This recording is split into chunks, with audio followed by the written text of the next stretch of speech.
Hoje nós vamos analisar o versículo 12:1 de Zacarias e com base nisso tirar uma lição cabalística para a nossa vida.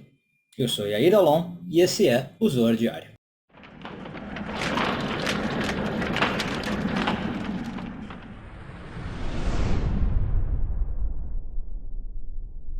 Pessoal, antes de entrar no assunto dessa semana, quero lembrar um convite que eu já fiz semana passada, mas relembrar, dia 13 agora, teremos uma live super especial, aliás é a última do ano, Tendências 2024, hein? Não percam, a gente vai fazer aí as análises astrológicas do que a gente pode esperar de 2024, vamos ver vários mapas, vamos ver o que chama mapa de ingresso, né, do Sol em Áries, tanto para o mapa da Independência como para o mapa da República. Vamos falar de eclipses, trânsitos, enfim. 13 de dezembro, 8 horas, o link já está aqui no canal, você já pode marcar o sininho e só é gratuita para quem estiver online no dia vendo, tá? Depois vai ficar pronta a gravação, vai ficar disponível, mas aí vocês têm que adquirir, quem quiser, tá bom? Ou, se vocês forem membro do canal, num certo nível, aí tudo bem, do dono do nome para cima, se não me engano. Mas enfim, tá aí feito convite, espero todo mundo lá. Bom, então essa semana começamos a ler a porção de Miquetes, hoje focando nos parágrafos de 90 a 92 do Zohar, 8º ano de leitura. E o Zohar está pegando um versículo do Zacarias, né, o profeta 12:1, que diz o seguinte, o versículo é maior, mas no finzinho do versículo ele diz o seguinte, que Deus forma o espírito do homem dentro dele. Então, a partir desse versículo do Zacarias, né, talvez contrariando o que algumas pessoas pensam, dá para entender que o espírito não vem pronto de fora e entra na pessoa, né? O espírito vai se formando dentro do homem. E o Zohar fala que é isso mesmo que acontece. Então, que o espírito, digamos, vai se adaptando à forma corporal que nós temos. Deu para entender a diferença? Não é que ele já tem uma forma pronta e entra, tá? Ele vai depender do nosso corpo. A palavra espírito, que eu estou traduzindo aqui como espírito, é ruach. Então, estamos falando no nosso segundo nível de alma. Então, o que o Zohar vai concluir com isso? Que, à medida que nós vamos envelhecendo, né, esse ruach vai conseguindo entrar melhor em nós. Ou, em outras palavras, o Zohar diz o seguinte, quando a gente é bebê, não conseguimos ter o ruach.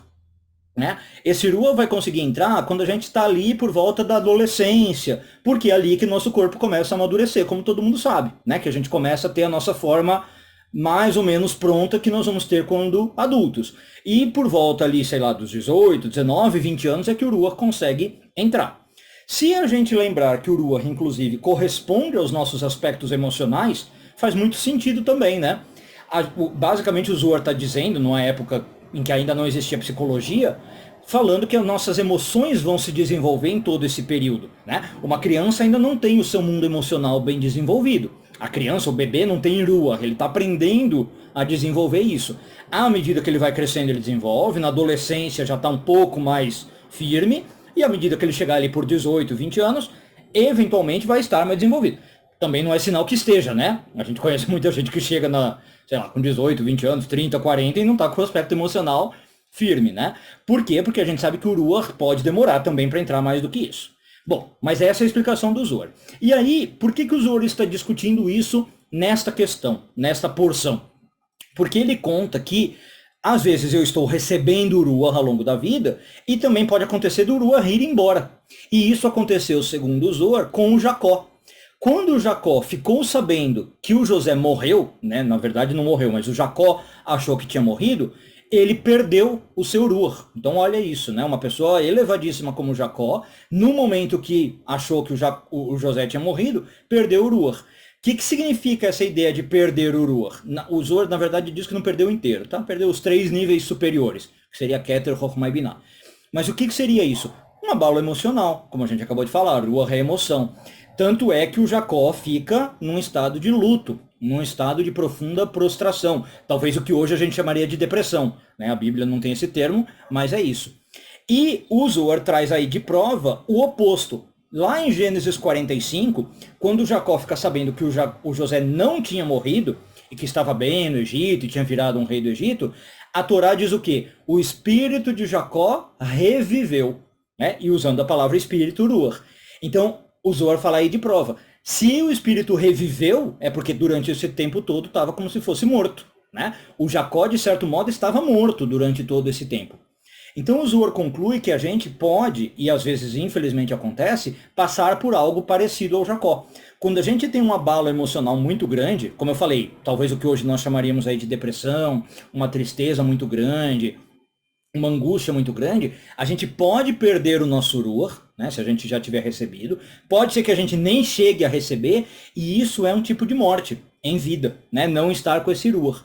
Porque o Ruach, além de estar ligado à emoção, está ligado a dar um alento de vida. Né? Tudo bem que a Nefesh, que é o nível mais básico, dá a vida também, só que é uma vida mais básica, vamos dizer assim. É aquele nível de vida que está ligado com comer, beber, dormir, as funções mais motoras, né? Mais automáticas do corpo. Mas é o Ruach que dá esse segundo nível de vida mais sutil, tudo bem? Então, quando eu estou com uma qualidade de vida emocional ruim, vamos chamar assim, eu estou perdendo o Ruach e eu estou tendo uma vida meio morta. Desculpa, pessoal, dei uma pausa aqui porque passou um carro barulhento, enorme, voltando. Então, esse Ruach é um nível de vida um pouco mais refinado do que a Nefesh, né? Que é a nossa vida mais básica. Então, quando eu estou, como eu falava, num abalo emocional, como por exemplo o Jacó aqui, né? Eu posso perder esse Ruach e isso é como estar morto em vida, tá? E, eventualmente, como também o Jacó, a gente pode reviver. Tá? Quando eu tenho uma alegria, quando eu me recomponho disso. Então, o Zohar fala que é importante a gente tentar se recuperar, seja lá como for. Tá? Por exemplo, através talvez da minha fé, através da minha espiritualidade, né? Através de qualquer coisa que possa recobrar esse Ruach em mim. Tá?